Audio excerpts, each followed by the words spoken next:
Well, hello, friends, and welcome to the 360 Experience. I'm your host, Tim Brahim, and today's conversation promises to be valuable on a lot of levels. I mean, Steve Grossman is a legend in the mortgage business. I was fortunate to meet Steve back in the calendar year of 2014, so it's been some time now. He was a part of Leadership 360 Group 3, the third year that we had done the program. And little did I know when meeting with Steve that first time that he was going to be such an important person in my life, both on a business and a personal level. I'm sure we'll get into the conversation about why it is that Steve is responsible for my relationship with my wife, but we will certainly dive deeply into a variety of different things that you need to be doing right now to be successful in the mortgage origination field. I mean, Steve is over 20 years, Steve produced over $100 million in production.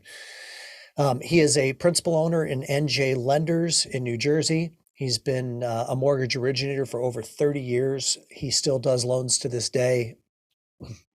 And now he is very much intimately involved in the strategic marketing and business development strategies that NJ Lenders and its 100 plus loan officers deploy and do a tremendous amount of volume.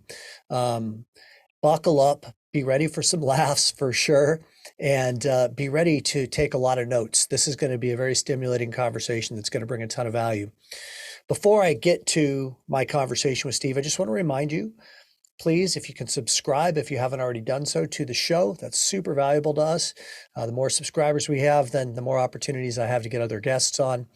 This business of podcasting is all about eyeballs. And then secondly is if you are watching this on YouTube, please comment or like the episode if you feel called to do so. Same on the different other podcast channels like Spotify and Apple Podcasts and Google Podcasts.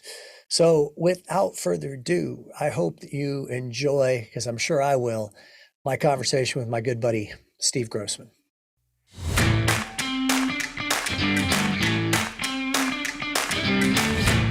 What's up, big boy? My man, Timmy, how are you today? I'm good, man. It's kind of early in the morning here in California, and I get to start my day off by talking to you and having some fun. So I can't complain. Looking forward to it all day from the minute I woke up. Yeah, I was thinking, normally I start these conversations off and I have the person give a little bit of history of the business and all that kind of stuff. And we'll circle back there at some point, I'm sure. And, in the introduction, I gave a little bit of background as to what you've done and how long you've been doing it for.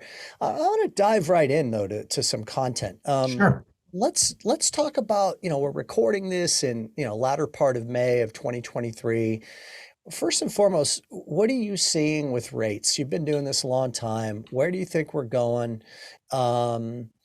And tell us a little bit about the back end too, like how that affects, how the yield curve is affecting, short-term fixed rate mortgages, as I like to refer to them, when you see that normalizing, et cetera. Let's go there. Sure. I'll try to do one at a time and I'll try to remember. And getting old, Tim, I forget these questions. And that's why I have a pad and paper in front of me to write stuff down. So the first thing is, I do, like many in the industry and Barry, I do agree rates will ultimately come down. I don't know when. I do think there is going to be a recession. I don't know how deep it is. I think it's going to be mild. Rates will come down. To what extent? I'm not sure. Do I think it will happen sometime at the end of this year? Yes. And into next year, into 24, but definitely sometime in the next 18 months, we're going to see lower rates. It's odd, like Dr. Yoon from the chief economist at National Association of Realtors. Last week, he was at a conference and I got his results. And he did forecast rates are going to be lower, but he was higher than the MBA and Fannie and Freddie and higher than Barry. So if you look at every industry expert that we rely on, they all have a different take. So I'm not smarter than they are, but the general consensus is rates will go down. It's just to what extent. I don't think we're going to see sub 5 for a long time. But if we got a 100 basis point lift in the next 12 months, I think everybody who's listening to this will be a winner in some way, shape, or form. So what are you doing, you personally, and maybe even more importantly, the greater body of work of originators at NJ lenders. What are you guys all doing right now to position yourself for that? Do you have any So forward-thinking strategy around that? yeah, so like many, the first thing is I had a call this morning with my marketing department, and I said we have to start. Let's go marketing, then we'll go data. Okay, let's go marketing. Is the industry collectively believes there's not going to be a ton of rate and term refinances out there. The refinances out there are going to be need based or specifically cash out, debt consolidation, selling payment, and it's a lot of things that you've had other great industry participants discuss. So I was trying to give an analogy to it is a 3% mortgage is an asset, it's not a liability. And I'll use this word that's an embarrassment is if a person has a great rate, they only look at the fork and they're not looking at the steak. The steak is their total debt. Assets minus liability equal net worth. Well, a lot of people just think of the mortgage, and they kind of ignore the other part. So when you have a person that has an 8% rate and you're taking them to a 3% or 6 to a 3, it's easy. Hey, Tim, call you up. I could save you $500 a month. I'm going to send you my app. We'll refinance it. We'll close you in 3 weeks, 30 days. It's the easiest sale. This sale is going to require a lot more education, a lot more convincing, because the individual's first response is going to be no, because they're thinking that, am I a fool to give up a 3% rate? Because in the back of their mind, they think, which we know they're wrong, they're going to pay this credit card debt off, they're going to pay the home equity line off. We know it's not going to happen. We have the best advice we could give them, the best thing for them, but it's not going to be a one-call close. So what we're doing from a marketing perspective, and I'm going to do this marketing over probably 3 to 12 months. It's going to be purely educational, showing examples, showing quick videos, showing charts, and just telling stories. Yeah. Because the first time a person hears this, they're going to be, no, that's not me. It's like, no, I'm not that person. I'm going to pay off my debt. But the reality is they're not.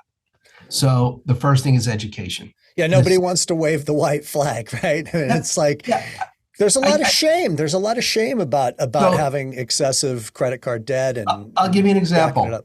I have a friend, I know him 30 years. He lives in a multi-million-dollar house, and maybe life didn't go his way economically.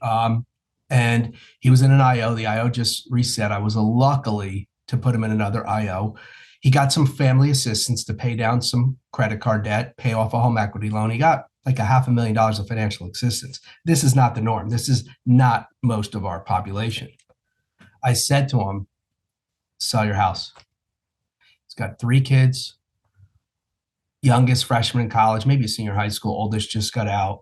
They're active in the community, the most well-liked guy. Everybody knows them. He lives in a nice town we would all want to live in. As a sense of pride or a lack of embarrassment, he won't move. Fundamentally, economics 101, sell your house. You walk away with in this guy's case, almost $2 million. All your problems are solved. But no, he won't do it. That's the same type of mentality of the person in maybe not the same numbers, who will reluctantly do the cash out strategy. So I think it's going to take a lot of marketing initiative on the industry's part to educate the people to do the right thing. You know what, bro? I think it's a lot like that's very well articulated. I love the campaign strategy. Would love to actually, if you want to run any of it by me, just to have a set of eyes on it, would love to give you feedback. But I think it's a really great idea. And it's something that I've talked with Trevor Carlson and Jay Dacey a little bit about too, is that it's the same thing as it relates to reverse mortgages. So it's the same mentality. I mean, like I worked so hard to pay this house off, and now you're telling me something that is so counterintuitive to everything that I've learned. 1000%. You know, same thing with, it's so counterintuitive to everything that I've learned that I should ever even think about getting rid of a 3.25% 30-year fixed rate mortgage, even though I'm choking to death. And so there has to be this, the other thing you touched upon, bro, is that like the selling from 6 to 3 is immediate gratification.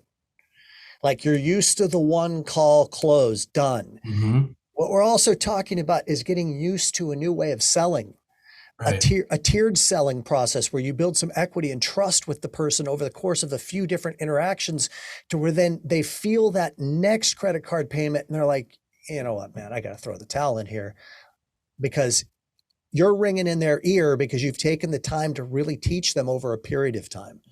Right. So that's beautiful. Is that going to be, what's it going to be like? You said video, but is there going to be direct mail pieces or just Well, emails or texts or so I what? think what happens is, so the second part of it is we are going to educate our entire database, and we're going to put it on social based on the people we're connected to. But um, the best part about the mortgage industry 2023 is our ability to collect data. Even if you go back like 4 or 5 years ago, what we're able to get today, you couldn't get then. So instead of going out into the ocean and looking for fish, we're going to go out into the ocean over a wreck where we know the fish are. So we're going to invest money, and everybody on this call could do the same, is depending on the most expensive thing to do is I was talking to Mark Bowie, and he's going to take 700 of his clients and he's going to do a softball. That's probably $14 a softball. He's going to spend $11,000. That is the most expensive thing to do. And then he's going to take the time and look at 700 credit reports to see who has home equity lines, credit cards, etc. You could also contact your credit company, and this is Josh Barris, and Tim mentions a lot of these names of our mutual friends. And for those active listeners, you'll know these people or get to know them. They're a lot of the top skilled, smartest people in the industry that we learn from. Is you could get information for as little as $1 file upwards. So what we're going to do is every person is a different part of the country. We have higher loan amounts. Core logic, I believe, the average balance of a first mortgage that's getting refinanced is approximately 180,000. It was 160. Now, some of your listeners are in a part of the country where that number may resonate, but other listeners that are bi-coastal or out of metro areas, their loan amounts are going to be significantly higher. So you come up with a watermark. My watermark is going to be loans under like 425,000 and below. I'm going to then pull out people who started out with an 80 LTV or lower, because anybody above, even if they house appreciated, there's not going to be equity. So I have to start out with an audience of a population. I'm going to take that data and get it over to my credit company. And depending on what filters you want, they could identify people who have balances on home equity lines and balances on credit cards. We're going to then do outbound calling, mortgage checkups, and little big brother here, as well who's as we're doing who's doing the calls, the originator, or are you guys using dialers? It depends. It's and I give this analogy. I mean, and I have a woman, Alicia, cleaning our house for 25 years. I mean, she's family to us. When my son's girlfriend broke up with her, I walk in and I see her crying on the couch next to my mother because her little baby's girlfriend, broke up with them. So Alicia doesn't have a housekeeper, right? We do. It cleans our house once a week. You don't want to sound like a prima donna. So if you have a loan, you're like beating your chest right now as to how cool you are. No, it's like you think I could barely do freaking life. If it was up to me, I would never clean my house. Yeah, your toilets would not be something. I had to clean my desk for you, pal. Yeah, you did a nice job. What are those two bottles in the back left-hand corner? So what I did, and this is what we did is we bought a barrel, 250 bottles of Makers, and we got to pick the flavor, and it said NJ Lenders, blending your spirit with ours. And it was a pretty good holiday gift. I mean, when I did it, it was before the market turned. I'm not doing it this year, but it's not a bad gift. As everybody knows, if you're a bourbon drinker, Makers a nice middle of the road thing. So we just gave it out. That's a topic that we're going to talk about in this conversation for sure, because you're probably the best that I've ever seen at branded gifts to your database and during the loan process and all these things. I for sure want to spend time there. Great, thank you. But you're welcome. I hijacked you. We left off where as it relates to the pulling of the data, and then I was talking about really making sure that you have the. Oh yeah, sorry. Yes, you were talking about. So what happened is that loan officers became prima donnas. And when the loans were falling off the money tree and everybody had discretionary income, you were able to hire people to do things for you. And not everybody should have a housekeeper. Some people have plenty of time to clean their own house. So as far as the dialers, I think it's a personal decision, and you have to evaluate what is your hourly worth. What are you worth per hour? And if you could get somebody to do that task and pay them a lot less than you can, have them do it. But not everybody has a team. Not everybody has a dialer. And, for those that don't have that, they probably also don't have 10,000 people to call. So I think in this market, there's not a one size fits all on who's going to make that call, Tim. I also think you have to segregate. Good answer, by the way. And I also think that if you have a list, if Bowie has a list of 700 people, you want to segregate it. You want to, chunk it into groups like tier 1, tier 2, tier 3. And it's possible that the tier 3s are people that maybe you didn't have that much of a connection with during the process, or that your team talked to more frequently than they did. And maybe even the opportunity isn't as imminent or great right now based upon the information that you have as your tier 1 people. You could have a dialer call them on your behalf. Tim wanted me to say hello, da, da, da, da. Just want to ask you a few questions, and gather a little bit more detail. So I think that's another mistake that originators make, is that they don't think through the process of, who are my first group of people to call, because you've got the low hanging fruit. Right. You got somebody who's got 65 grand in credit card debt, and the last loan they did with you was 4.25. Okay. And they put 30% down. So you probably have plenty of equity. And, you even take a look at the file, which, by the way, is another thing. I saw a post this morning from Mike Horn, and I think it was in the business thread, about did you max them out on their DTI? I mean, and if they were at 43 on the back end, then that might be a little bit more difficult loan than somebody who was at 30. Right. Well, let's hope that their income went up. But one of the things too, Tim, where this is different, and you've been doing this as long as I have, maybe actually longer, is Are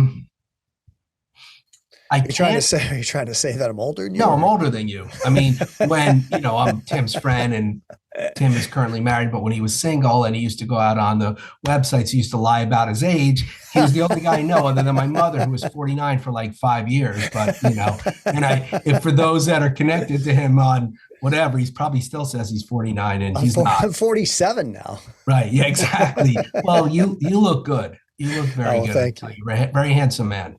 Thank you. So one of the things, Tim, is that I can't think of another sales process that our industry has experienced where it's not going to be immediate.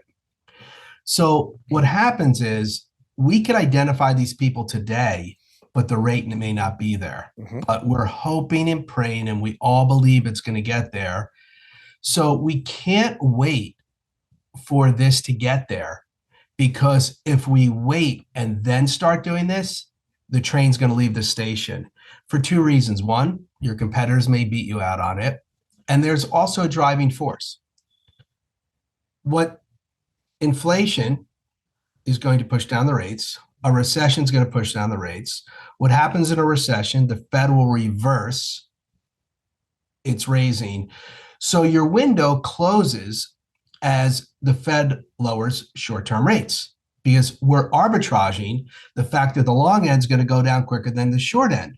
But the long end is going to go down, and the short end is going to go down afterwards. So our greatest sales pitch to demonstrate the best savings, or the best thing to do, is going to be immediate when these rates go down. Because if rates go down and stay down, the long end is going to come down, or the short end is going to come down. So that home equity rate, where you say it's 8 or 9, what if it gets down to 6, or the credit card rates?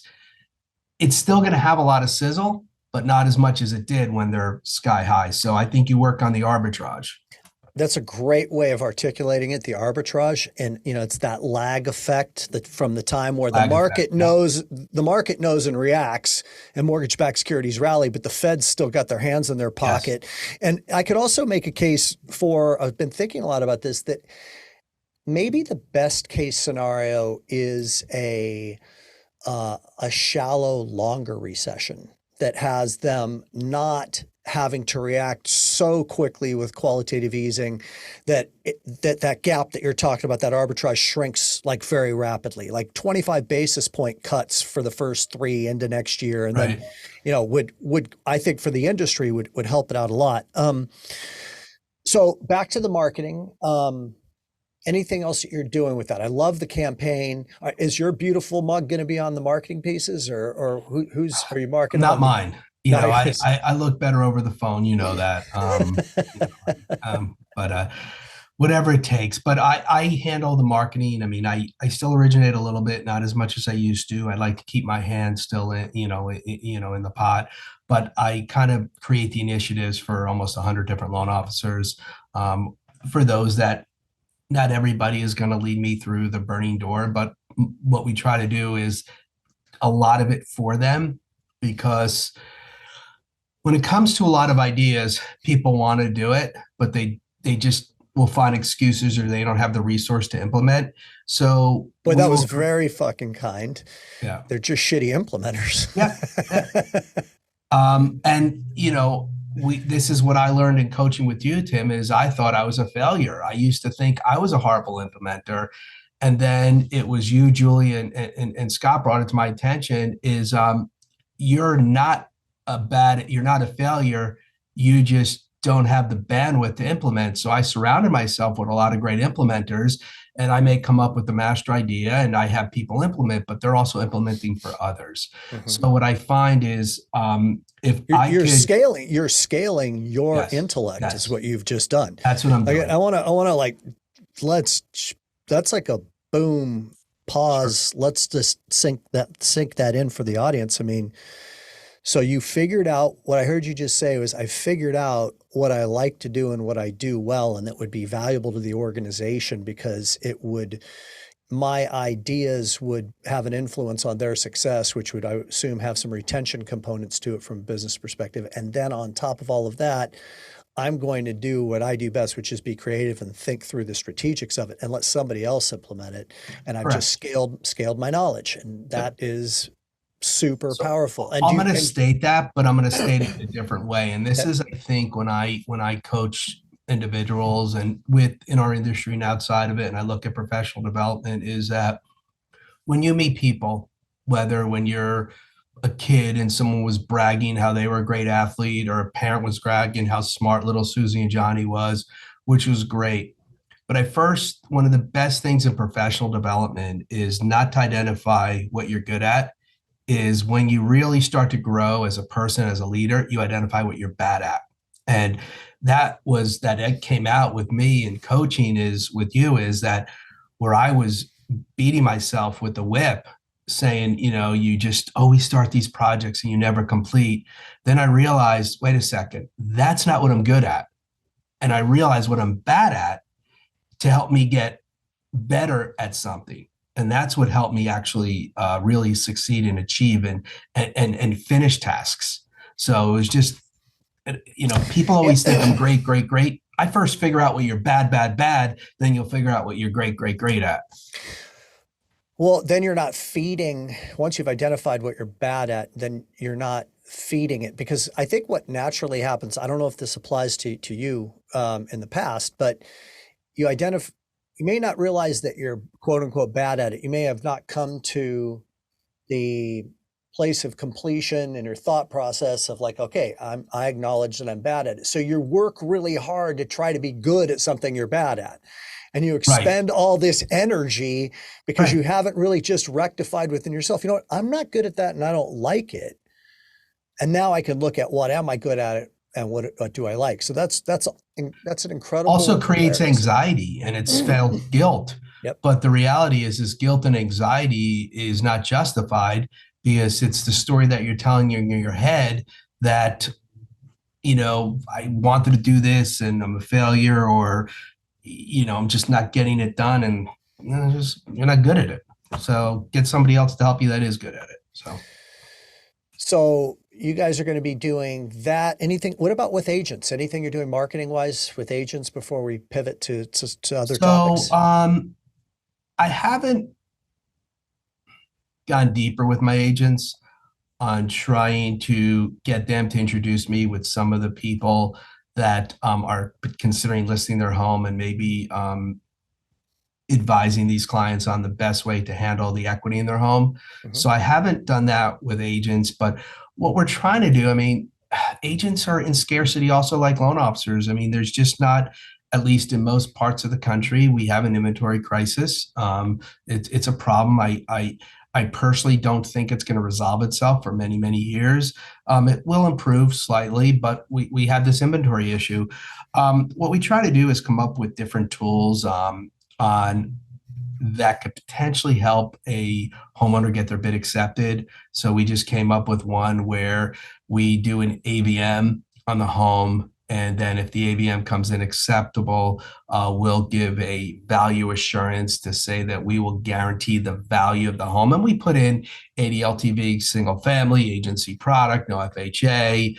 We run the AUS at different LTVs to make sure we don't make a mistake. And the intent here is if we're right 96% of the time, we could then have the borrower go in with a fully vetted credit approval and they have our value certificate. We're not saying you could waive your appraisal because we still have to make sure the house is in satisfactory condition and meets the Fannie Mae standards. But we're trying to have position our borrowers so they can compete with all cash offers. So that was a recent product we rolled out, and we didn't invent it. We took it from somebody else who kind of came up with it. Everybody on this call, please feel to take it. It's, you just have to constantly come up with different tools. It feels a little bit like regifting what you just did. Yes, So yes, yes. I was watching Seinfeld last night. I thought of that. But it's the agents are having the same emotional and financial challenges that loan officers are having. So it's our job to pump them up. And whatever your secret sauce is, or not everybody can be a coach, not everybody can be a mentor, not everybody has a specific skill set, but each and every person on this call has something of value that you can provide to your agents to help them grow their business. And you just can't say, I'll close your loan on time, I have great rates, I have great service. It's agents don't want to hear that. You have to come to them with ideas and suggestions on how they could grow or improve their business. And if you don't have a script or a product or a solution, you're wasting their time and you're wasting yours because they don't have a lot of transactions to give out. And I think they're going to be selective on who they give them to. And if I was them, I would give it to people who add value to me. And it's not like Zillow marketing. It's not MSAs. It's really rolling up your sleeves and working with your agents and just trying to show them ways on how they could grow their business. I was talking to your boy Trejo yesterday in a coaching session, and we were identifying what he does well. So it's perfect to this conversation. Like, you have to have something of value you bring. And I pointed out to him, and I don't think he saw it, but that dude knows how to structure loans. Like, he's been around for a long time. And he's been a broker his whole career, and therefore has had lots of different products to have to get himself educated on. And right now, that's probably the most valuable thing you could bring to a real estate agent, is that you can get a deal done that maybe wouldn't have gotten done if it wasn't for you, because Right. that can be the catalyst to, like, I mean, I've got some stories, man, of tough deals that I was able to get done. I don't even think I've ever told them to you. I won't go into them in this conversation, but like right now, and I'm sure you probably have more stories than me about, because of your knowledge of product, about you were able to get a deal done that maybe somebody else couldn't get done, and boom, now it's like 10 more loans in the next 12 months. Right. So that's why studying that stuff and understanding your product offering and whatever, first time home buyer products are out there, et cetera, is really important right now.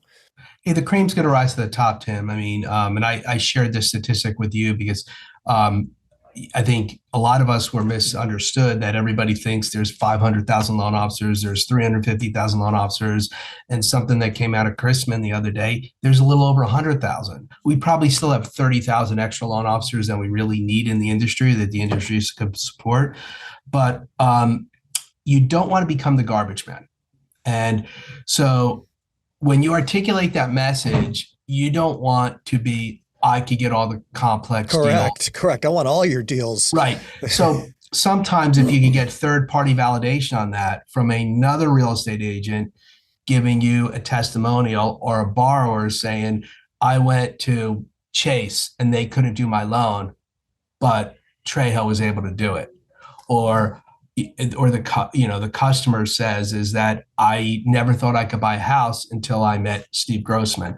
So because there's a loan officer that I know that that works on a really high margin, and he does all tough loans and he gets paid for them, but he's got to have a reputation of the garbage man because he doesn't get any of the cream puff deals either, because everybody comes to him for the stuff that nobody else could do. Yeah, so I think you have to be careful on that. Yeah, I 1,000% agree. So you can't lead with that. My point is that is often what opens the door. And from there, you need to have a script that says, hey, look, so glad we were able to close this deal together. I hope that I was able to show you what I'm capable of. And I'd like to now have a conversation with you about working together in partnership and having it be mutually beneficial. And you enter into a conversation about who's your current lender and here's, why I think I should be your current lender, and obviously that's a bit of a strong sell script. You polish it, you smooth out the edges to your own personality. But point being, you cannot just be like, hey, thanks a lot, and walk away and then wait for another deal to get declined that they send to you. Because and then my comment on that, and it's like, when you wake up really hungover and you feel like you're going to puke and your head's pounding, you say to yourself, you're never going to drink again. I don't know that feeling. I've never had that experience. No, you don't. But so it's the same thing is that when a realtor gives you a deal that's really hard, they're going to say, oh, you're going to get all my good ones. And then once that loan closes, they may forget your name. And I had a situation where I made a mistake on a loan and I thought I could do it. And I made a technical error because something I didn't see. I ended up doing a private loan for the person, and the listing agent, Platinum, he's top like KW Remax guy, gets all the awards. He basically said, I'm going to give you business. Well, he pretty much lost my phone number after that loan closed. And I called him out on it. I said, Sheldon, you told me if I help you out with this. And then he gave me a couple other referrals, and all the other referrals were garbage too. And then I called him out on this and said, I know you have a lender because you go on Zillow, you see who they're hooked into. And it's a legitimate company, good loan officer, great guy, girl, or whatever. And at the end of the day, he promised me the world. I did a private loan. It was an $800,000 transaction, $800,000. He made a good commission, and he probably wouldn't even take my call right now.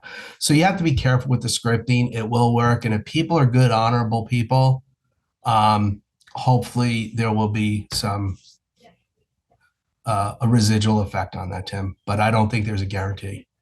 Agreed. So you were an originator. I mean, you still originate, but you were like a full-fledged boots on the ground, sole focus originator for the most part for how many years? Maybe 20? 32. 32. And how many years do you even know how many years you did over 100 million? 20-ish or more, 20, say. So, I mean, and that was maybe more. I'm gonna be like the old man telling stories about how much tougher it was a long time ago. So, doing 100 million 20 years ago was a lot more business than it is today. Yes, because and the average loan amount was so much smaller. Correct. But, in my best year ever, I did 212 million. It was also during the all day years where it was really easy doing loans. I mean, I did a lot of full doc loans. I didn't do subprime. But we're doing a lot of stated loans. I mean, we were doing e-paper loans with Wells Fargo or Countrywide or IndyMac, and it was fast and easy, wherever they were called, and they were fast and easy people. So in some ways, those streamlines, those fast and easy streamlines with Countrywide, and then those Did you have Washington Mutual where you were at? We did, but that was a harder sell. I mean, to sell, Stated though, man. It was yep, like 20% down, your credit score is over 720, yeah, you can get, and for doesn't those that are on matter this what you call have. that are in any form of management, those loans are coming back to haunt people because WAMU loans and Long Beach loans, I forgot what bank took them over. I think it was ultimately Chase, but the FDIC or one of the agencies was involved, and they're going back to try to claw back people on loans that closed 16 years ago. So there's a big thing going on in the country on that stuff. It's crazy. It's still haunting. So to get back to your point, yes, Tim, the loan amounts are double, right? So that's a good thing. But it's also back then you could close more loans because you did less paperwork. Yeah, So yeah. Yeah, uh, that's a great point that I've never considered. I mean, when you first started, you had to do a lot of paperwork. It was more yeah, like the late 90s and into the mid 2000s where it was like, right, fog up a mirror and you're right. approved, as Barry Habib would like to say. So a lot of experience in doing loans. My it, my belief, and correct me if I'm wrong, is that probably the number one secret to your success in being able to do so many loans Mhm. is your relationships and your networking abilities. Would you say that's accurate? I think it's part of it, or that, along with when I do get on the phone with an individual, I have it's a natural ability that I can immediately connect Hmm. and understand that person, just break it down, understand what they do. I could talk about any business for 2 minutes. And I may not remember a baseball statistic, but I remember facts about people. So it's building relationships very quick, getting people to like me very quick. The networking is given me the ability to meet people, referral partners. But if I connect with prior borrowers and do the right thing and they get to like me and I get to like them, I've gotten a lot of repeat business from that. And what's also too is where I'm different than most loan officers. I've been at the same place for it's going to be 29 years. Very few loan officers that Yeah, you've built a know brand. that I know. So, I didn't start out owning or being a partner in NJ Lenders. It wasn't until I was here for 4 or 5 years. But one of the piece of advice that I give loan officers is that don't chase the almighty dollar for a sign-on bonus and you hop around and always the grass isn't greener most of the time. Every company has its pros and cons, and it always is good to look around and whatever, but is maintaining consistency has a big ripple effect on how you're perceived in the world. Is would you want to do business? I see loan officers that switch companies every 1 or 2 years. It's you look at a resume and only so many times they can blame it on the company. Maybe it's not the company, maybe it's them. So that has worked to my favor that I've been at the same place. That's helped me grow my business. I've been on a database since 98, which I know you are the database king, the king, but to be on a CRM for that long and having that data is that has helped. But Yeah, I don't do forget about too that every time they make a move, they lose money from having to make the move. right They think that they're making all the opportunity money that cost. they're, Yep. yeah, they think that, but there's a loss of momentum. I mean, which is the opportunity cost. And they think they're making a lot more money because they see that they've got a signing bonus, but they're not factoring in the cost of the move. Right. Or all the people that can't find you and you may not have the data, which is shocking because I do a lot of recruiting on for every well-known officer that I know that has great data on their clients in a great database. I think there's five that have, I meet a lot of loan officers been in the business 10, 15, 20 years that they're going to give you a stack of like old 1003s and say, this is my database, or it's in some crappy Excel thing. So it's very important that, can I tell a story, Tim, about Of, something? of Okay. course. So like many, no one went to college or high school and said, you're going to get into the mortgage business. If you look at those 100,000 loan officers, it's not like a profession they teach in college or in high school, or we all fell into it one way or another. We knew somebody, whatever it was. So when I got into the business, like everybody else, it's not easy if you come in a non-refi market to get going. Mhm. And you're at a period of your life, and I was in my late 20s or mid to late 20s, and I started to see other people around me in other professions doing well, and I was envious and depressed, and like, this is a hard business to get going, but once you get it going, it's one of the best businesses in the world to be in. And I used to be like, oh, that financial advisor who sells insurance, he gets a residual every year. Mhm. The stockbroker, who are now called not stockbrokers, money managers or whatever they're called today, they get a percentage of the assets under management. I looked at other businesses and I said they had an annuity. So it probably took me 10 years until I really got into database marketing to realize that we have an annuity in this business.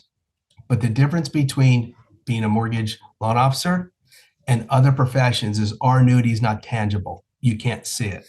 I can't look at all my assets under management and say I'm going to get a half of 1% or 1% next year. I can't look at all my life insurance policies on residuals or my PNC like other forms of sale and say I know predictability of next year.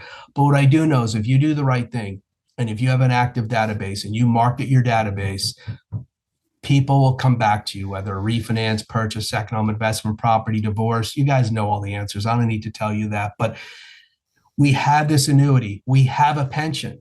People be like, oh, I should have been a police officer, a fireman, or get a job with a pension. You have a pension. You have that annuity.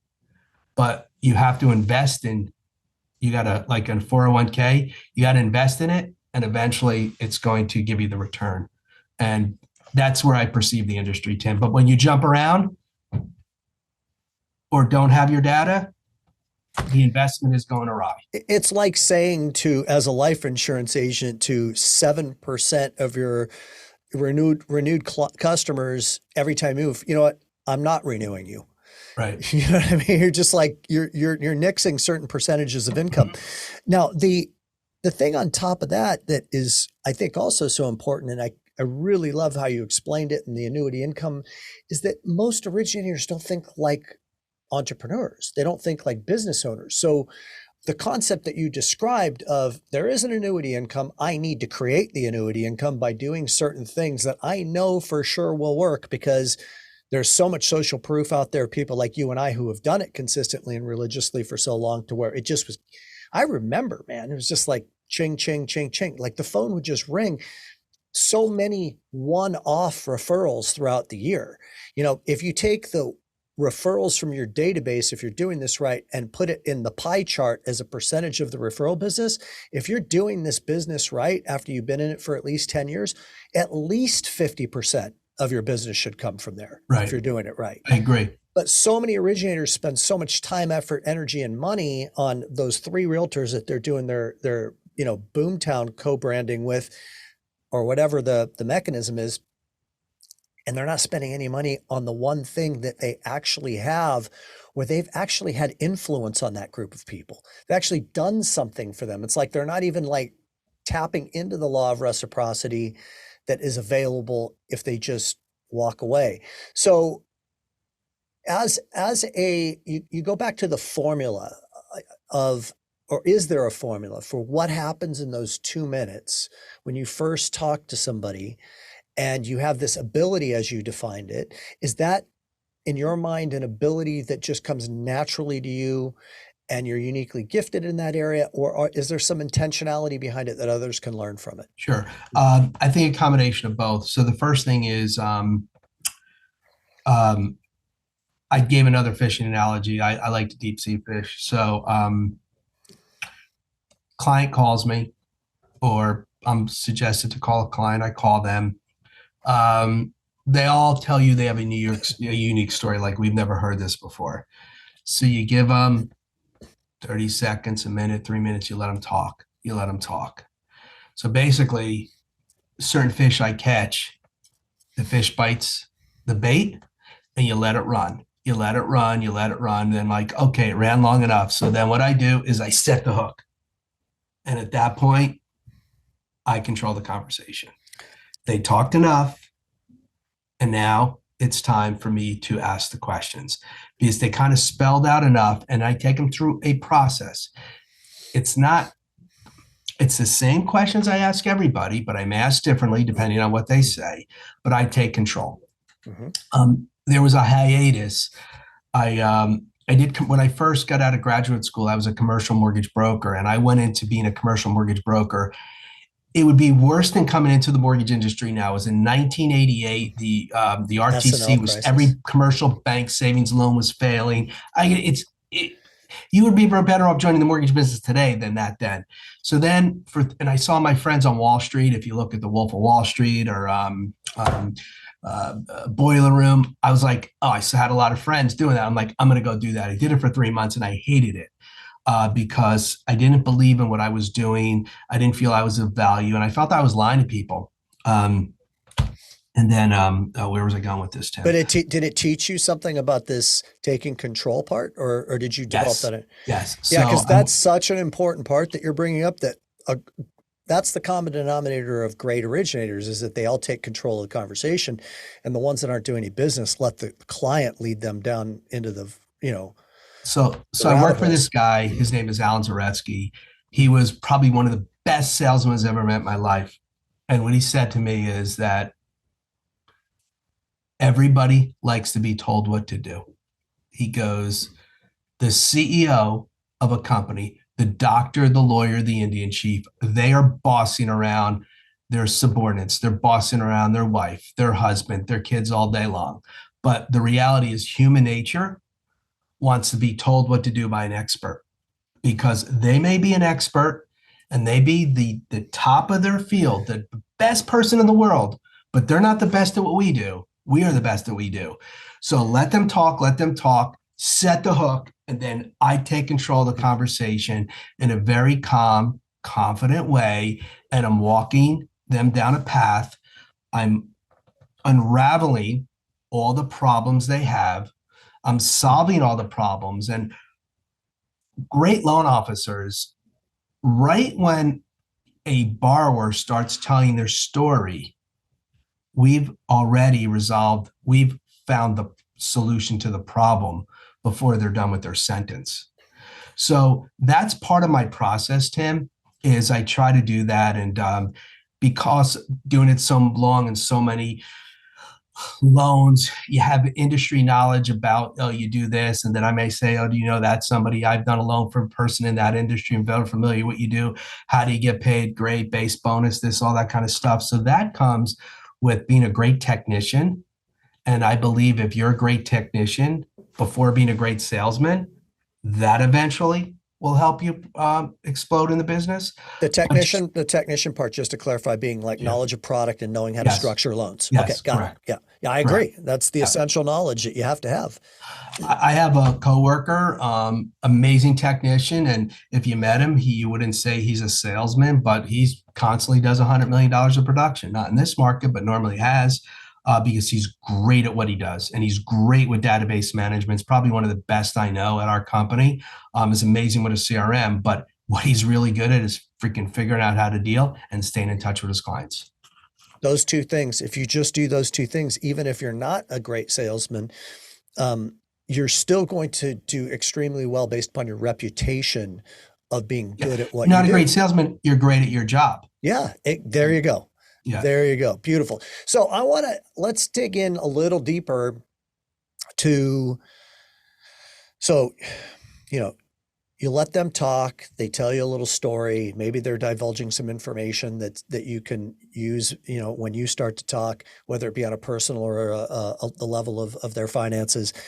Is there some point in time, however, with borrowers now we're talking about, and if not with borrowers, then with other people that are not borrowers, that you are executing on some type of a formula relating to influence and connecting and being a great networker, which I know that you absolutely are. And I want to know, did you use this formula on my wife? I kind of feel bad for you that your wife has a crush on me, Tim, but I'm sorry. Who doesn't? By the way, I should get paid by Dunkin' Donuts for some product placement here. Tim, my networking, which Tim knows that it's something that I love to do. And I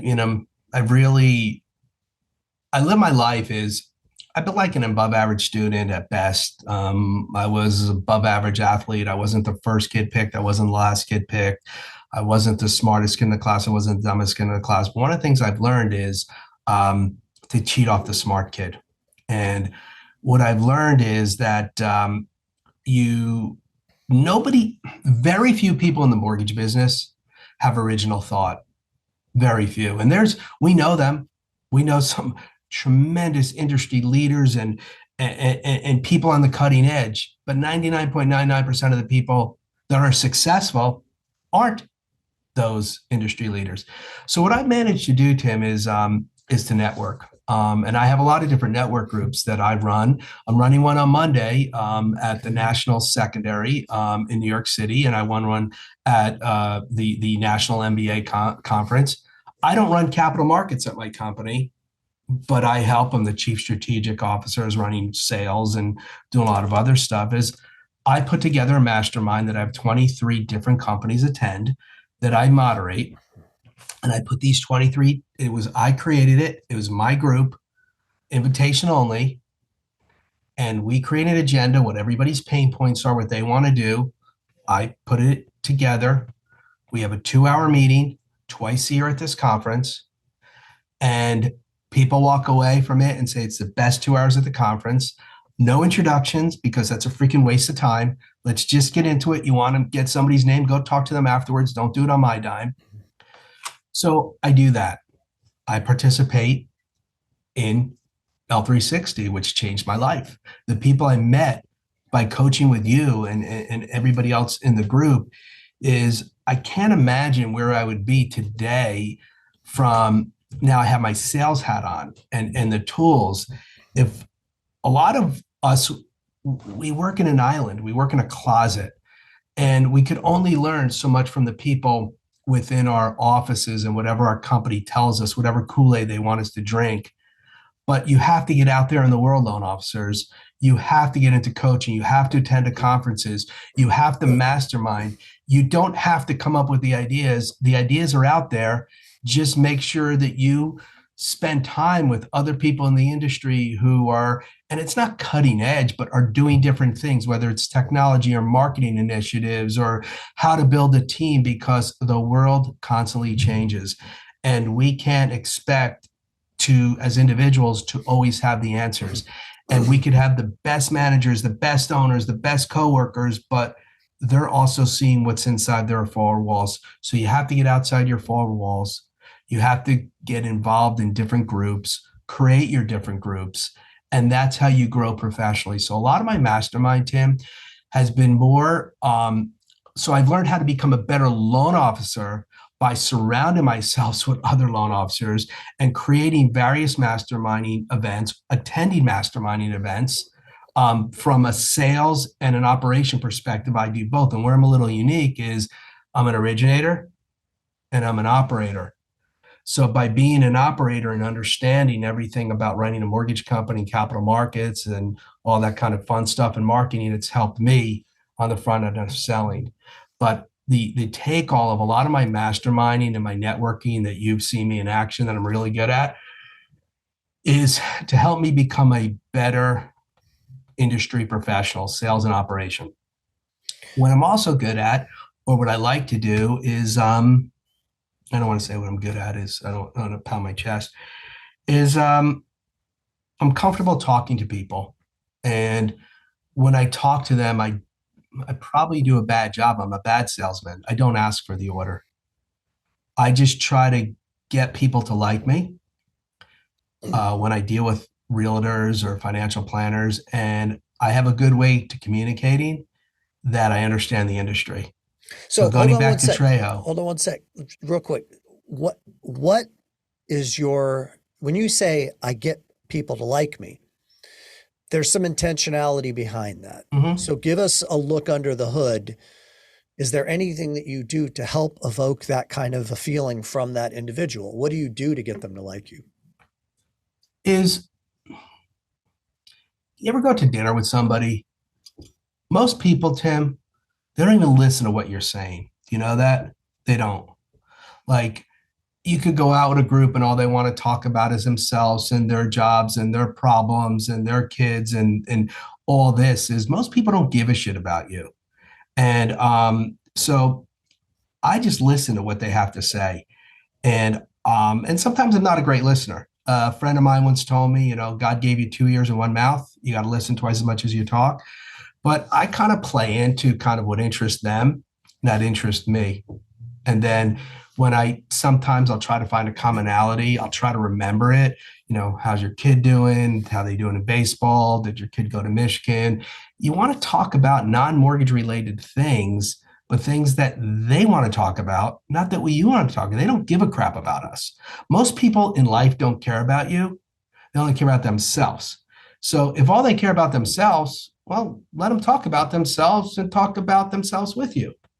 So that's I just feel is human nature is like everybody listening. Next time you go out to dinner, you know what I'm talking about with other couples is you could tell them about your family, your kids, your work. They don't even hear what you're saying.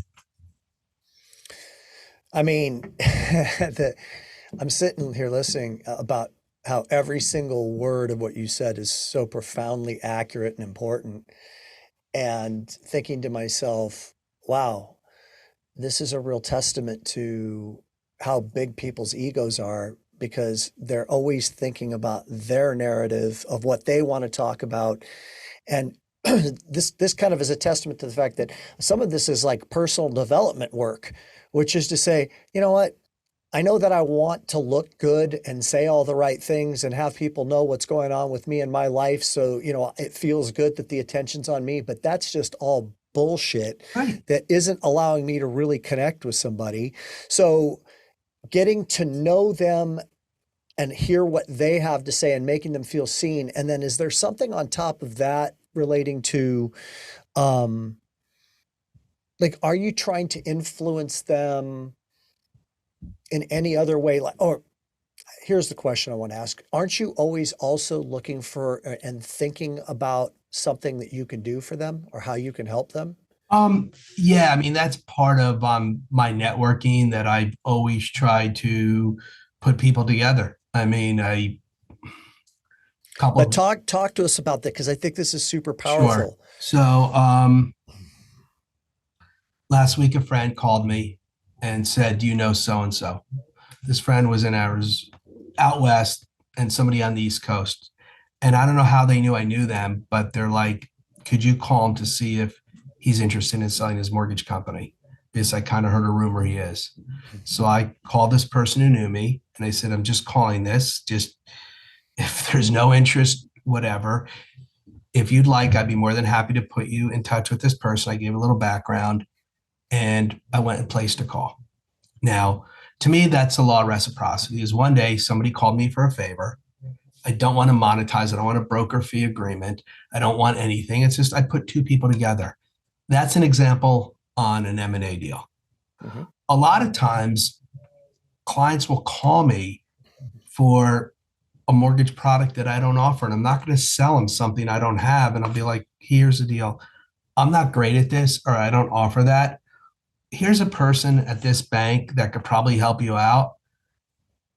By me telling them to go there, it comes back to being spades. So what I try to do is when I even talk to a borrower, I put their interest in front of mine. I'm not self-serving because if you look at longevity in this business, you have to play the long game. You can't go for the immediate sale because if you always go for the kill, it's not always in the client's best interest. Or you may tell them, "Don't refinance, you're selling the house in a year from now." Or just different things that I always believe in giving the right advice first. And I'll tell clients, I'll be like, "Tim, I'm going to give you advice. It doesn't really benefit me, but this is what I think you and your family should really do. Don't refinance with me. You shouldn't do it. Maybe you shouldn't buy this house because if you're not saving money right now and your payment's going up 3 times, where do you think you're going to come up with the money? Is the realtor's going to hate me on this, but I don't think you should buy that house." Mhm. I'll tell them that, even though they qualify. But fundamentally, I see the picture by me just caring for the people and really giving them doing the right thing, as Spike Lee would say. That's how you win in the long game. And Radio that's how you build the Raheem. relationships. What's up, pal? Radio Raheem. Yeah. And what was the name of the pizza place? Oh, Danny Ayala. Yeah. There That's a you great go. movie. I was just talking to Liz about that movie the other day. She's never seen it. That's a good reminder. I think I'm going to write that down. Maybe we'll It's a watch it this classic. weekend. It Yep. really is. I was reminded of it when we were in Manhattan about 3 weeks ago for spring break, and we were walking down one of the streets that has, all the steps that come down to the sidewalk, and then I just remembered, like, that was in Brooklyn, of course, in the movie, but like them sitting outside and it was Mhm. 110 degrees with the fire Yeah, hydrant that would be going. called the brownstone, Tim. That Brownstone, thank you. Yes, yeah, that would be called From the steps by the sidewalk. Yes, from a California guy. not a lot of brownstones in Thousand Oaks. And you know what's funny? I don't live in Thousand Oaks anymore, but you know what's funny is that Liz knew that it was Oh, I'm sorry, brownstone. Malibu. Yeah, Yeah. Liz knew that it was brownstone. What are the common denominators of top originators in the mortgage business? They're well scripted. They have a system for marketing themselves that generates leads. They manage an effective database and they have strong referral partner relationships.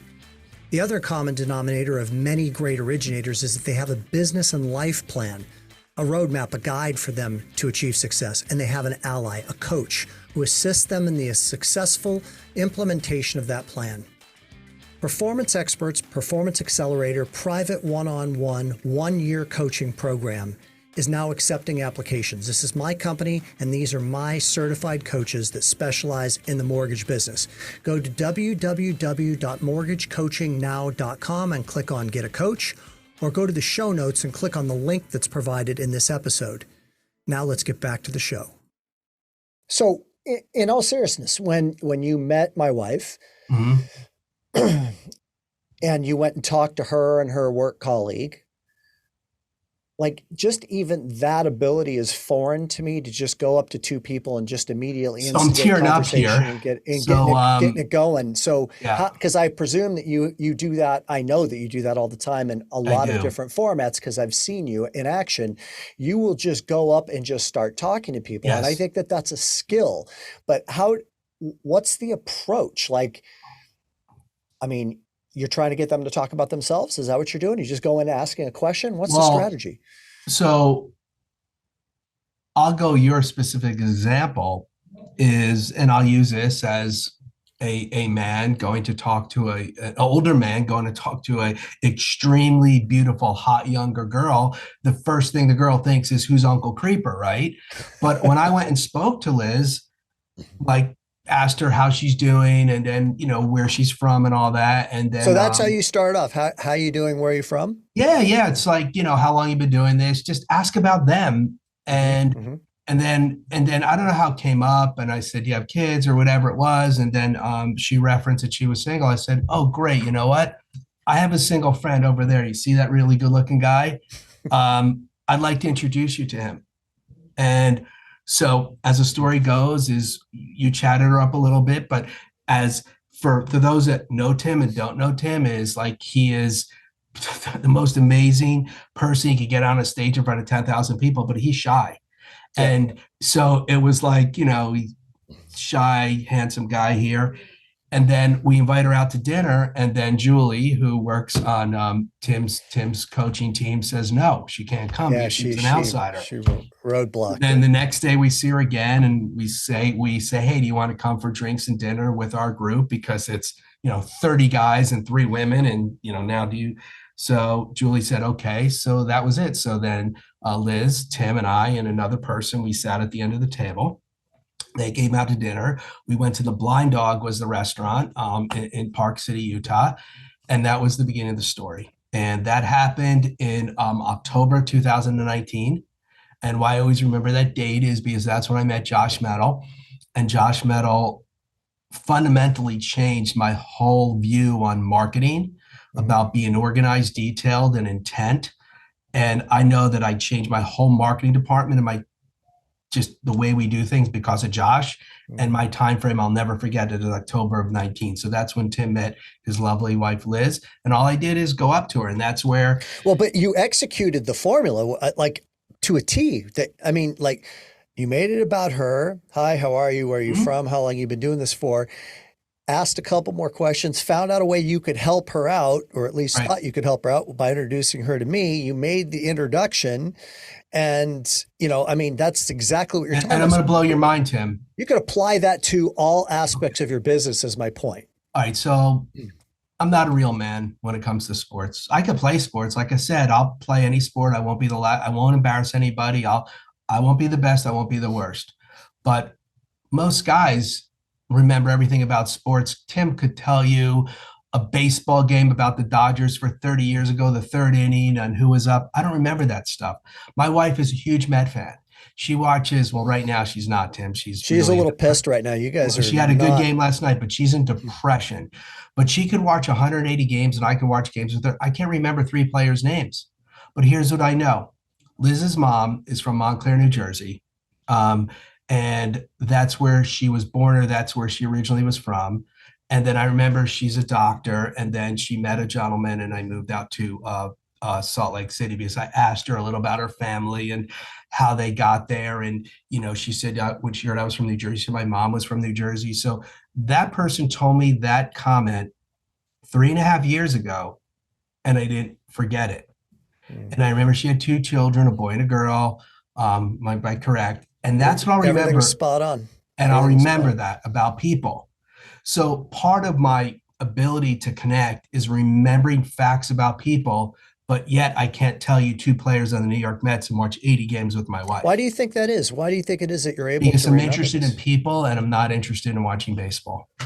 That's a perfect, that is a perfect answer. So from a disc profile perspective, for those that understand disc, we're talking about somebody who's a high I, and yeah, I'm almost 100% on the I. Yeah, and your value in the world is very much in connection. You want to connect with people, and you're a people person, and you're really leveraging that as a superpower, like as a absolute total superpower. What I think, what comes up for me, it's interesting because you're right that I'm shy. I definitely used to be much more so. And when I look back and say to myself, what caused some of the shift to occur?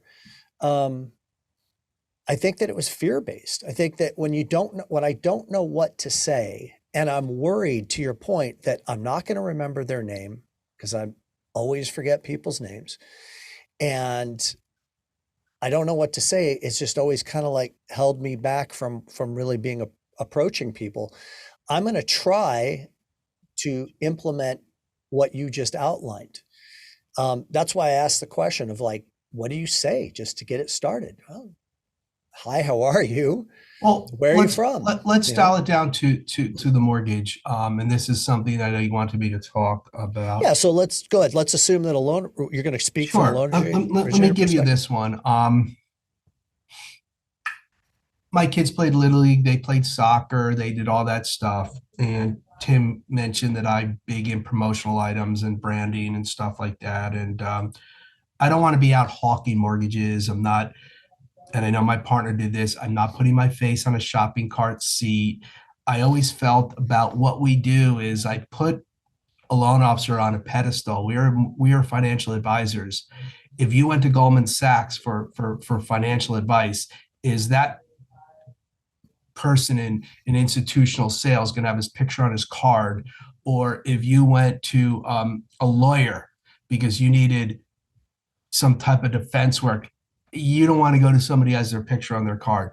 So what I try to do is I want to put myself on a pedestal as a financial advisor, not as somebody out there hawking mortgages. Now, that stuff works for people. It didn't work for me. So one of the things I used to do is, and please everybody take this one, is I'd roll up to the Little League. I'd roll up to the soccer field. I'd lift up my trunk when all the parents are coming to get their kids. And I wish I had one of the gifts. I'll get somebody and I would roll up and be like, hey, blanket, do you want this this cooler? Do you want this really nice blanket? Do you want this soccer chair? And my pitch was, we had extra at the company. Do you guys want one? And that was it. I wouldn't even tell them what I did. And I would line up 10 parents, 12 parents, 15 parents, give them whatever they want. Do this every season. Of course, sponsor Little League, all that shit. But what ended up happening is people would be like, Steve, can I talk to you? I'm buying a home, or my sister has a problem. So the amount of business that I got from just telling people what I did, I didn't tell them what I did. I just gave them a gift. So I did that. And I can't tell you how much business. This is the other thing I do, which is a very common practice because I am interested in people. My wife, she doesn't like small talk. She's not interested in people. She doesn't give a shit about people. I mean, she's a good-hearted person, but I'm really sincerely interested in people. If I meet you, one of the things be like, hey, what line of work are you in?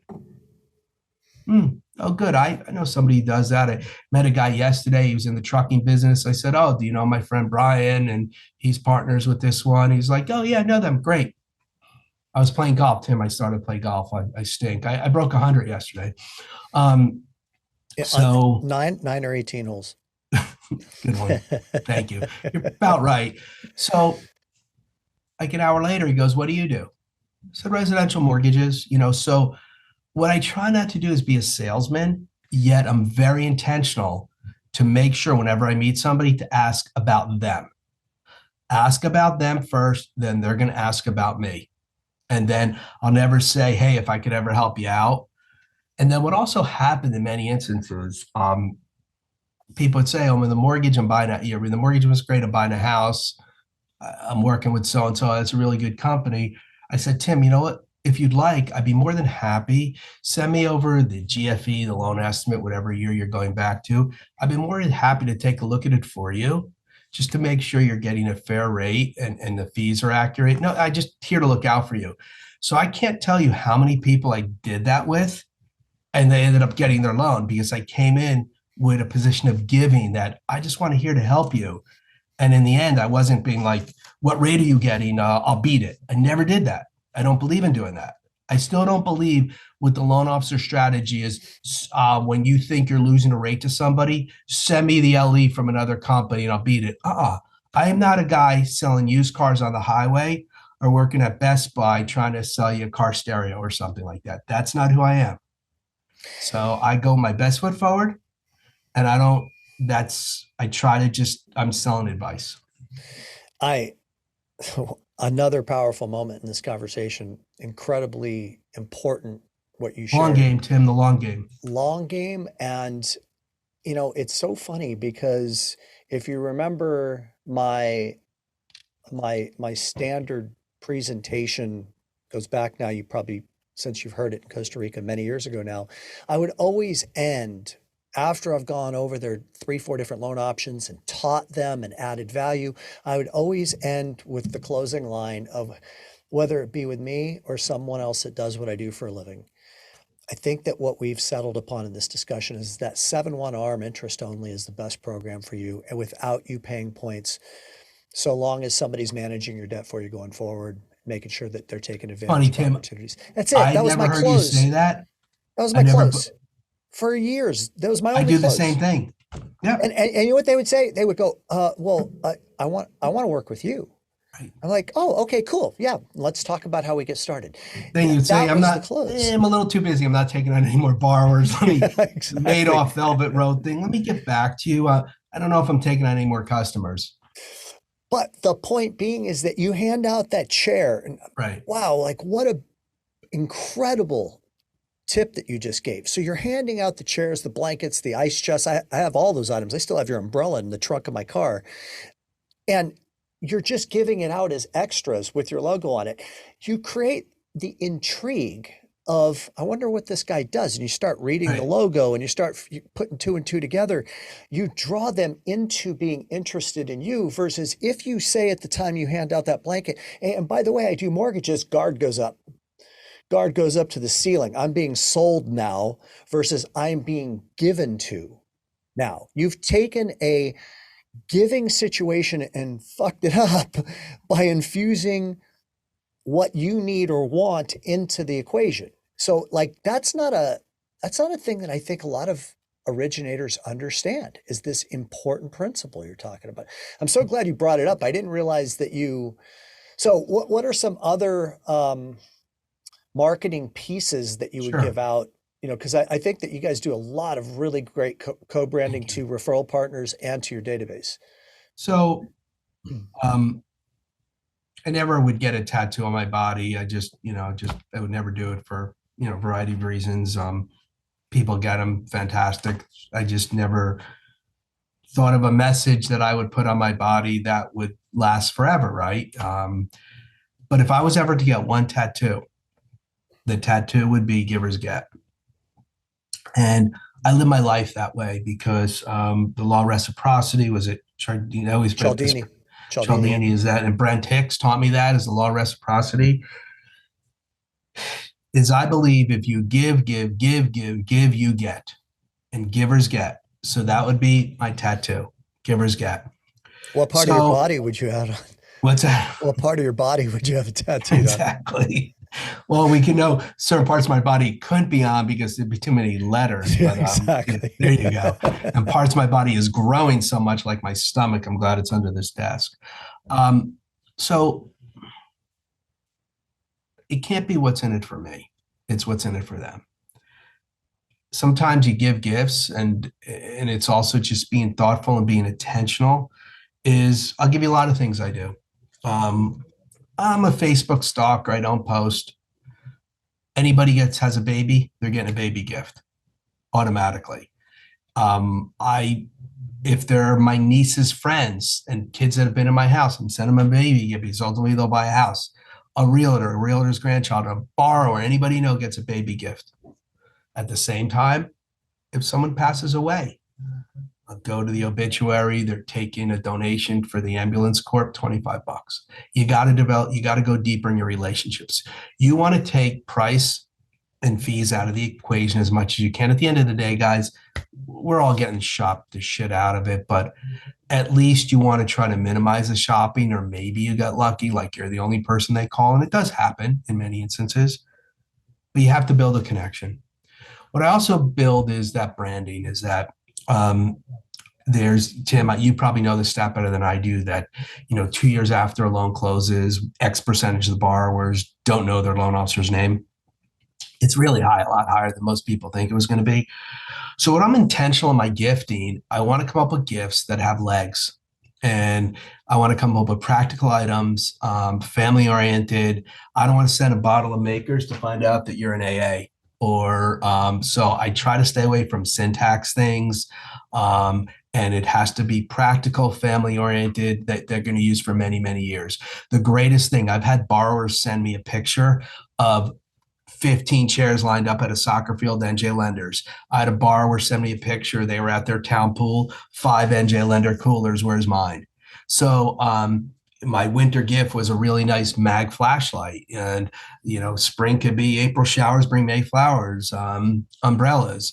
This summer, I have a great salt pack cooler, a beach umbrella, barbecue set. I don't send candy. I don't send things that are perishable. When a person gets their mortgage approved, we send a really nice tape gun, because everybody who moves has to pack boxes. Everybody who refinances sending stuff to Amazon. I said, this is one of our brands.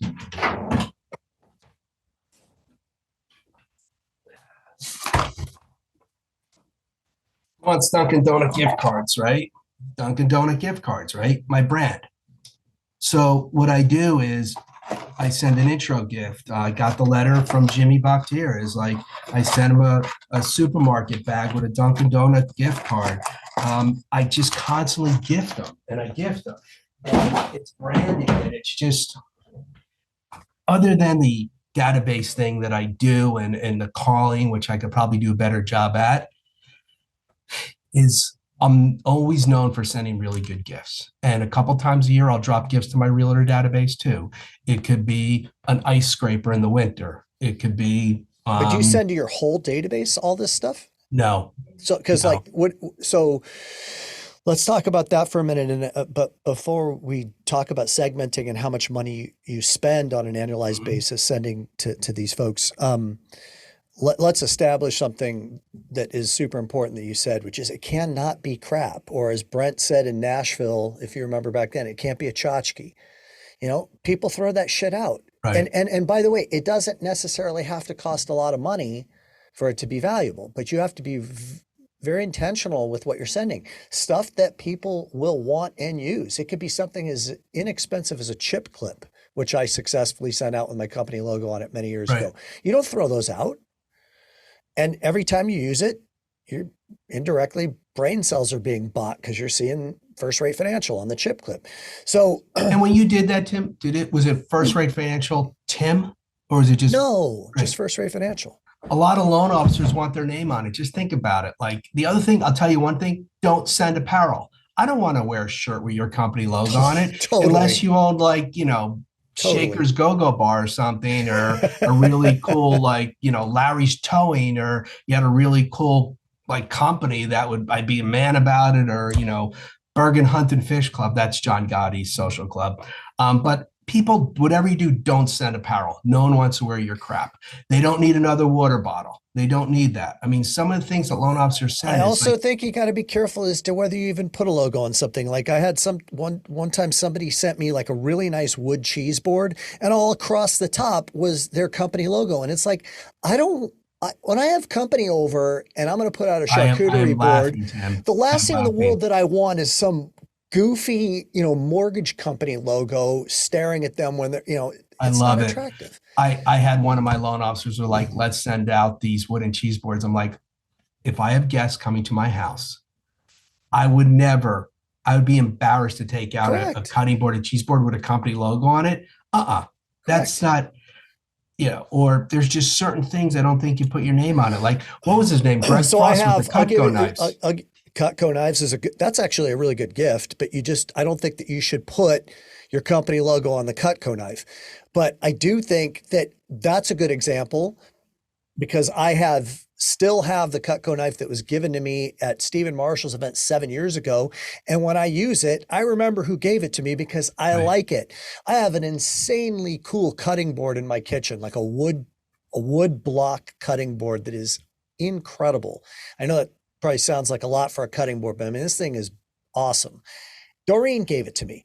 I don't need to see Doreen's name on the cutting board to remember Doreen gave it Right. to me because Right. I know who gave it to me because it's good. And Right. when it's good, you don't forget.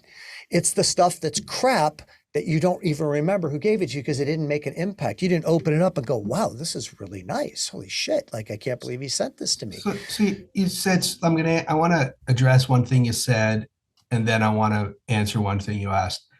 What I'll do is I'll come up with sometimes a $15-20 gift, and I have no problem sending out to 200 realtors. I'd say it's worth a shot, $6,000, because you will get a couple loans from it. I will do that 2 to 3 times a year. I tend to just do this stuff or close loans, but when I do that big, like that 200 realtors, I'll look at like what I would call my raving fans, borrowers that have constantly always referred me to multiple people. I'm in an attorney state. I do attorneys, I have accountants, financial planners. So it'd be people that would be my referral network, not necessarily real estate agents. So I'll bang out 200 a clip. But you said something, Tim, But about spend. yeah, go Sorry, ahead. Bob. Go ahead. No, go. No, I I'll remember my write. thought. I was just going to say, it just occurred to me a really good category. I didn't have this, of course, in my database back then because it was not in vogue, but a really good category in your database needs to be who are the influencers? Who are the influencers? And that could be sometimes the spouse. And if you're not asking the right question, you're not learning who the spouse is. The spouse is oftentimes an influencer and you don't ever even talk to that person. It could be the closing attorney. It could just be a friend of yours from high school who's a good referrer and influential. But to really know who your influencers are so you can market to them differently Well, because they're two more to three valuable. comments on that. One is on my lead sheet, which I was looking for because it made me clean up my desk. Is I have it. I forgot what I have it is like. I don't have the word who's the decision maker, but I have you circle on who's like the person you want to talk to.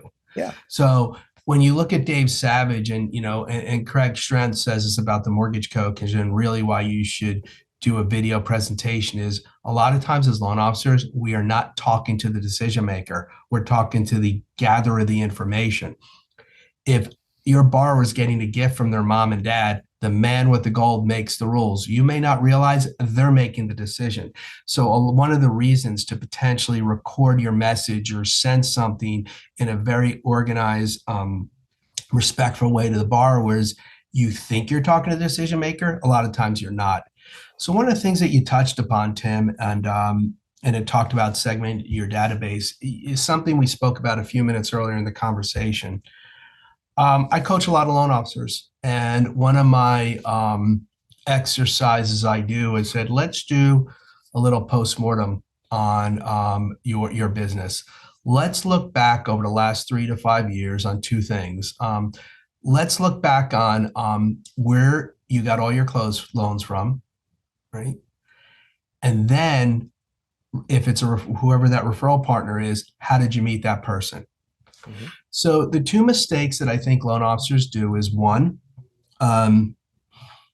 they don't invest, not spend money, invest in the areas, because I always believe the criminal goes back to the scene of crime. History repeats itself. Zebra zones change your stripes. Whatever line you want to say is that if Tim does the best in meeting realtors by doing office presentations, he should do more of them. If he does the best by meeting realtors by organizing happy hours, he should doing more of them. If most of Tim's business is coming from his database, why are you spending more money on Zillow?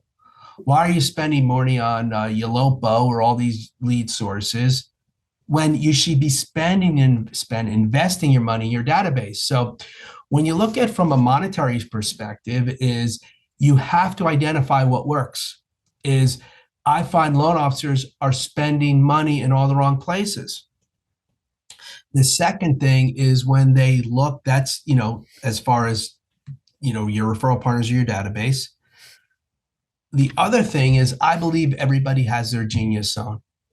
And what you may be great about in developing relationships could be different than what I'm great at. So if your manager tells you you should go to open houses and do this and that, if you look back and see where you met all your good or great or average referral partners, history repeats itself. You will have an exercise to learn about yourself. I have a loan officer who works with me. His name is Manny. And we did this. And what we identified is that he's in a B&I group. Mm-hmm. 35% of his business, even in this market, comes from B&I. And the rest, like another 30%, comes from his database, and the rest is from realtors. And he was talking to me about doing an MSA and doing this. I said, dude, you're investing money in all the wrong places. Join another B&I group. That's what you're great at. And work that freaking database, because that's where your business comes from. It's not the realtors. Granted, we still need them. They're giving us all the fresh new people, but definitely do a deep dive on your business and more importantly on yourself. Yeah. And invest your money in the right places. And remember, history repeats itself. That's a terrific process, because it's that second layer of the onion that you peel back where you have the real truth of where it's coming from. And most people don't even know the statistics on where they get their business from. And you'd be surprised. I remember, running a report and realizing that there was this one, stay-at-home mom that had actually referred 2 people to us last year. And it's like, wait a minute, that lady's worth like $6,000 to me. Like what? And I'm not even doing a darn thing to try to maintain contact with her. That's kind of crazy. Right. And then, but what you then have to do is look one step deeper, to your point, which I've never even thought of it that way. Say, okay, well, where did I get that lady from? Or where did I get that couple from? Oh, and I keep, the same thing keeps showing up. Oh, wow, like that HR director has referred 4 people to me and I didn't even realize it. What are the common denominators of top originators in the mortgage business? They're well scripted. They have a system for marketing themselves that generates leads. They manage an effective database and they have strong referral partner relationships.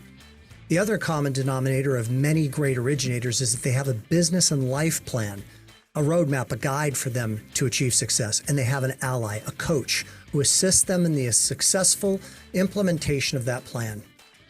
Performance Experts Performance Accelerator private one-on-one, one-year coaching program is now accepting applications. This is my company, and these are my certified coaches that specialize in the mortgage business.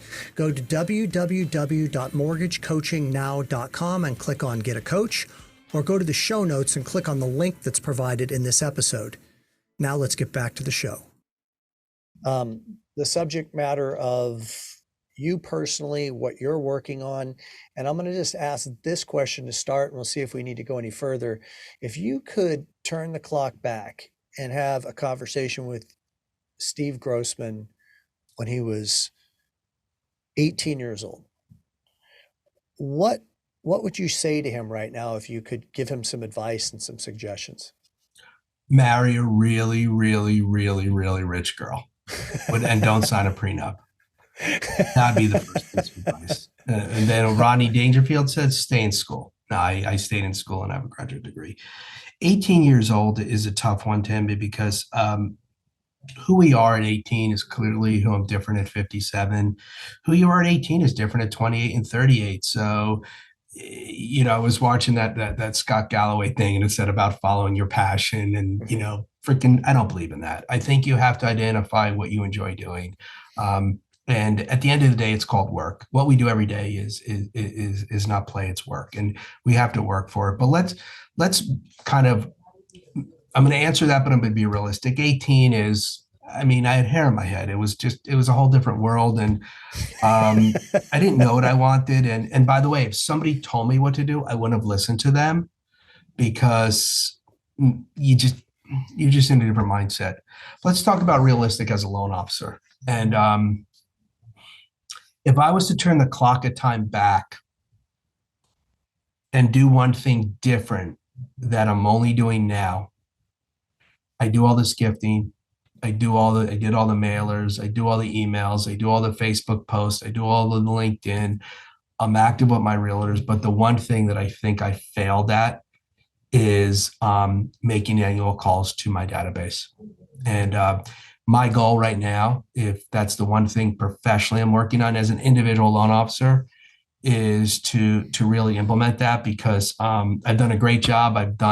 This business has been very good to me. And I love this. I'm passionate about what I do. I love what I do. I'm very lucky, because I have a lot of friends that they hate their jobs. In their 50s and their 40s, and they're lost or whatever, but I love what I do. I love this business.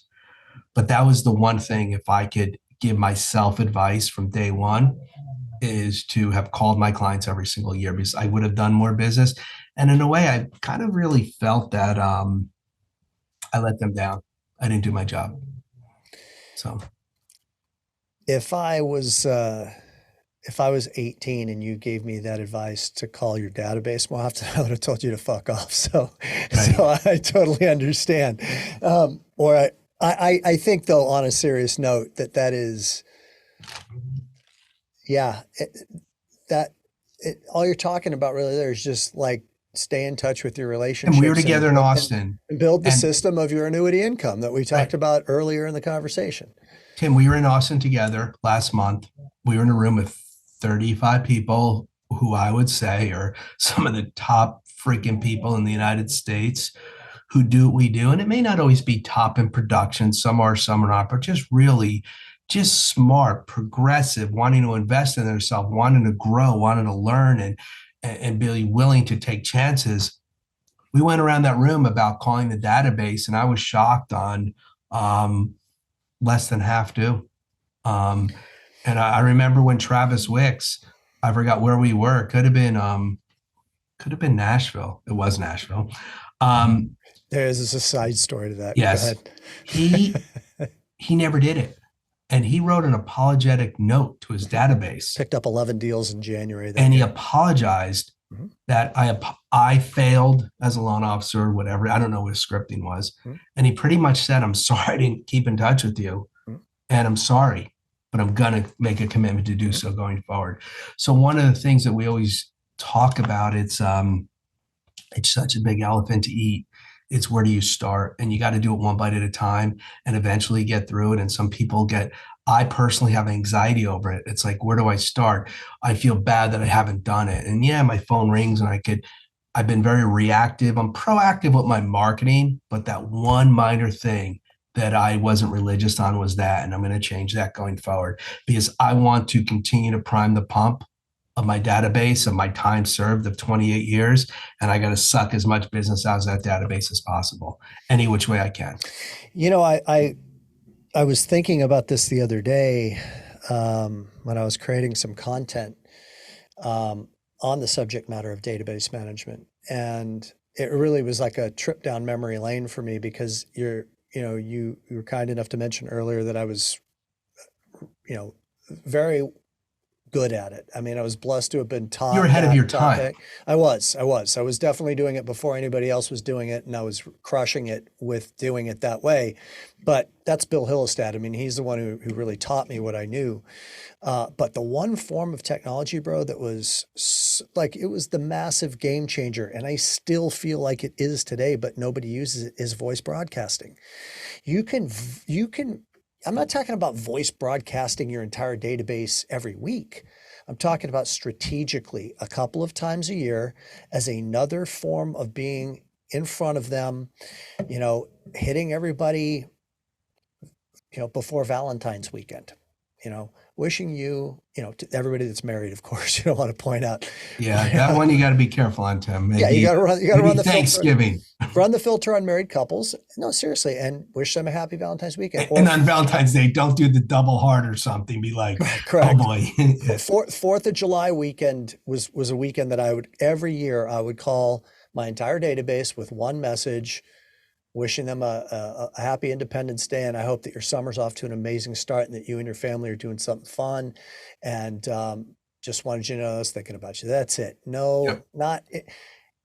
not hey, and rates are great right now. None of that bullshit. Yeah, or if Just you know anybody looking to yeah, no, mortgage or none of friend or that. family, no, just that's what you did great at, Tim. And you do that a couple of times a year, and then you do, a gift once a year, a chip clip, and then send out a couple of direct mail pieces and an email newsletter or something like that. That's it. They're not going to forget about you, and it's just got to be high quality. Everything that you do has to be high quality because the minute that it's not, they start tuning you out. Right. So less gifts, more impact. You know. That's all you would tell your 18-year-old self. I mean, you wouldn't advise him on ladies. You wouldn't advise him on. Well, we not going to really go into that. This is going out on the public forum. I don't know what I would do. I mean,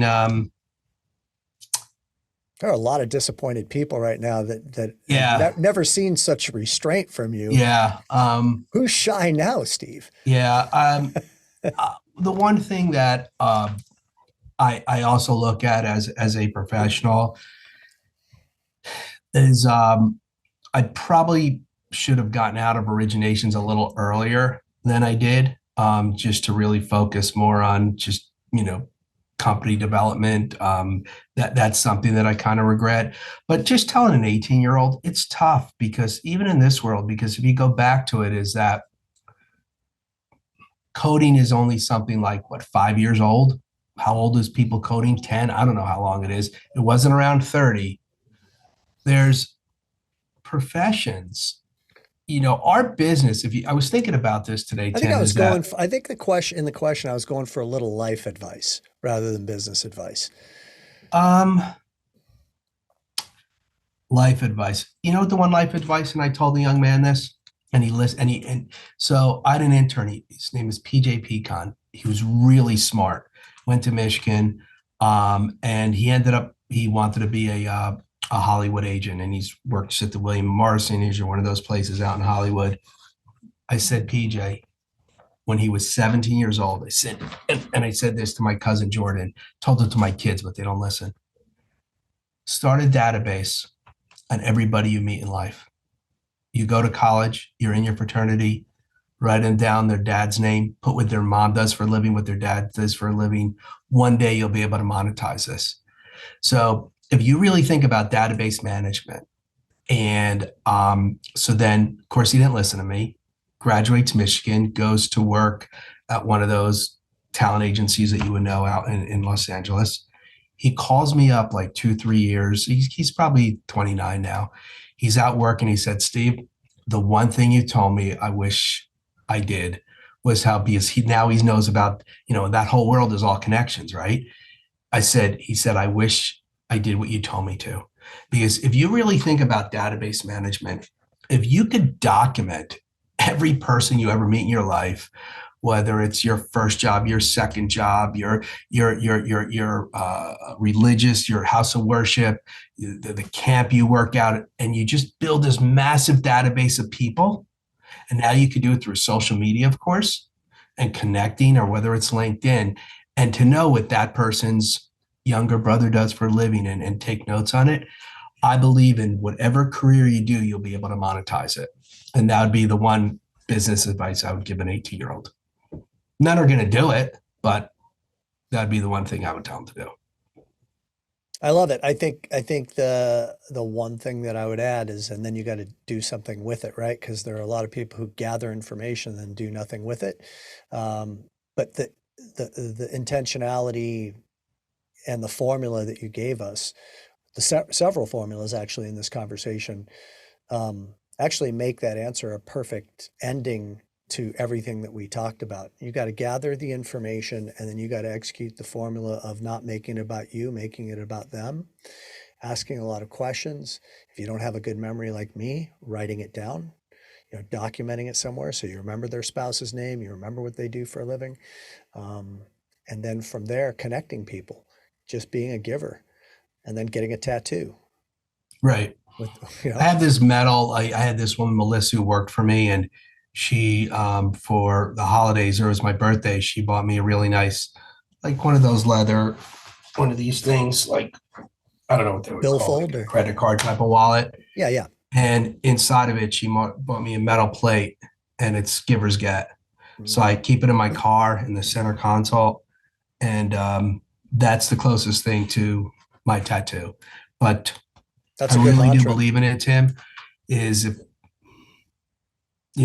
good things happen to good people. So not that I'm a freaking great person, but no, I was just going to say, if good things happen to good people, which I believe they do, then you're one of the wealthier people that I know, because you're one of the great people that I know. Thanks, pal. I appreciate you. Love you, Timmy. I love you too, man. I appreciate you as a friend. I appreciate you as a teacher. And I appreciate you most importantly as a giver. Thanks for introducing me to my wife. And thanks for this time together. And I apologize when you're together. If she thinks of me, it's not my fault. I just want to say. Okay. Well, you remember more details about my mother-in-law than I do. So. Yep.